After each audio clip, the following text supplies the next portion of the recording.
В периода 26-27 февруари 2026 година Медицински университет Плевен провежда традиционната изложба Базар «Мартеницата – заедно да съхраним традицията». Събитието се организира по инициатива на студентите от специалност социални дейности в здравеопазването, които, заедно с потребители на социални услуги, предлагат ръчно изработени уникални мартеници. Повече за инициативата и за новата специалност, която предлага Медицински колеж Плевен, ще разкаже доцент Вероника Спасова, преподавател в специалност социални дейности в здравеопазването.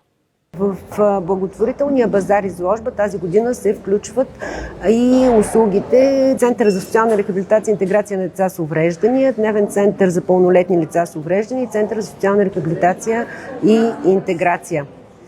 Ще използвам възможността да представя и нашата нова идея, която имам удоволствие да изразя, че ще стартира от новата 2026-2027 учебна година, специалност медико-социални дейности, иновативна в направление здравни грижи.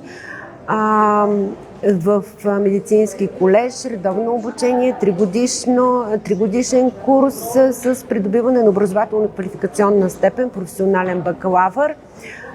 Завършилите специалността ще имат възможност да надградят в две професионални направления – здравни грижи и социални дейности. Програмата е иновативна, отговаря на заложените в европейски и национален контекст координиране между здравната и социалната система и развиване на интегрирани грижи за пациентите и клиентите на двете системи.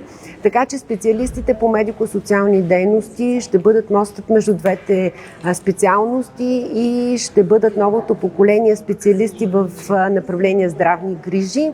Програмата е съобразена с вече разработени и предоставени учебни програми, съгласувани с учебни програми в университети в Великобритания, най-вече Нидерландия и Германия, като Integrated Care и Health and Social Care.